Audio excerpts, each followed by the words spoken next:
ದಕ್ಷಿಣ ಕನ್ನಡ ಜಿಲ್ಲಾಡಳಿತ ಬೊಕ್ಕ ಆರೋಗ್ಯ ಇಲಾಖೆದ ಬೆರಿಸ ಗೈಡ್ ಕುಡ್ಲ ವಿಧಾನಸಭಾ ಕ್ಷೇತ್ರದ ಶಾಸಕಿಯರು ಯುಟಿ ಖಾದರ್ರೆನ ಸಹಕಾರಡು ಮಡ್ಯಾರ್ ಅಂಗನವಾಡಿ ಕೇಂದ್ರಡು ಕೋವಿಡ್ ಲಸಿಕಾ ಕಾರ್ಯಕ್ರಮವನ್ನು ಬುಧವಾರ ಅಟನೆ ಮಾಡಿದ್ದರು.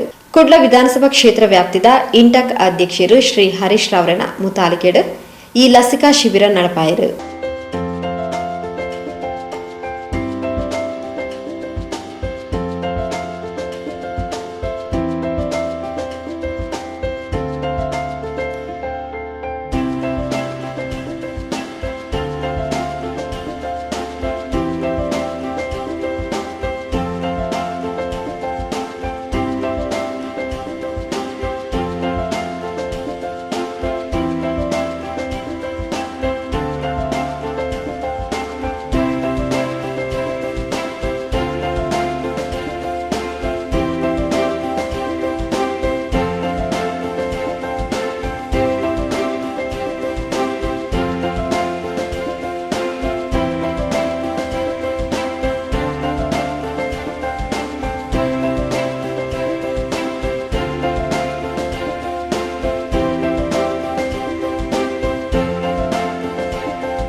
ಮಡ್ಯಾರ್, ನಡಾರ್, ಪನ್ನೀರ್, ಬೈಲ್, ಸಾಯಿನಗರ ಬೊಕ್ಕ ಪರಿಸರದ ಜನಮಾನಿಲು ಮಲ್ಲ ಸಂಖ್ಯೆಡು ಶಿಬಿರಡು ಪಾಲ್ಗೆ ತಂದಿತ್ತೇರು.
ಈ ಪೊರ್ತು ಮಾಧ್ಯಮದೊಟ್ಟಿಗೆ ಪಾತೇನ ಶ್ರೀ ಹರೀಶ್ ರಾವ್ ಮಡ್ಯಾರ್ ಬೊಕ್ಕ ಪರಿಸರದ ಜನಮಾನಲಿನ ಪ್ರಯೋಜನಗಾದ ಈ ಶಿಬಿರನ ಆಟನೆ ಮಲ್ತದ.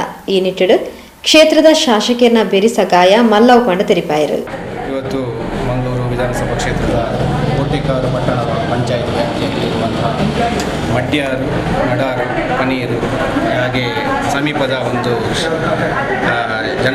ಜನರಿಗೋಸ್ಕರ ಇವತ್ತು ಮಾನ್ಯ ಶ್ರೀ ಯುಟಿ ಖಾದರ್ ಅವರ ಸಹಕಾರದಿಂದ ಹಾಗೂ ದಕ್ಷಿಣ ಕನ್ನಡ ಜಿಲ್ಲಾ ಆರೋಗ್ಯ ಇಲಾಖೆ ಇದರ ಭಾಗಿತ್ವದಲ್ಲಿ ಇವತ್ತು ಕೋವಿಡ್ ಲಸಿಕೆಯನ್ನು ನಾವು ಇವತ್ತು ನೀಡ್ತಾ ಇದ್ದೇವೆ. ಸುಮಾರು ಈಗ ಇವತ್ತು ನಾವು 18+ ಫಸ್ಟ್ ಡೋಸ್ ಸ್ಟಾರ್ಟ್ ಮಾಡಿದ್ದೇವೆ. ಈ ಫಸ್ಟ್ ಡೋಸಿಗೆ ಈ ಹತ್ತಿರ ಸಮೀಪದಲ್ಲಿ ಇಷ್ಟು ಆಗಲಿಲ್ಲ ಮೊದಲು. ಅದಕ್ಕೋಸ್ಕರ ಇವತ್ತು ಜನಸಂಖ್ಯೆ ತುಂಬ ಇದೆ. ಇವತ್ತು ಈಗ ಸಾಧಾರಣ ಒಂದು 500ರಿಂದ 600 ಡೋಸ್ ಕೊಡ್ತೀವಿ ಅಂತ ಹೇಳಿದ್ದಾರೆ ಆರೋಗ್ಯ ಇಲಾಖೆ. ಈಗ ಟೋಕನ್ ಕೊಡ್ತಾ ಇದ್ದೇವೆ. ಇನ್ನು ಸಂಜೆ ಒಳಗೆ ಎಲ್ಲ ಜನರಿಗೆ ಕರೆಕ್ಟಾಗಿ ಸಿಗುವ ಹಾಗೆ ವ್ಯವಸ್ಥೆ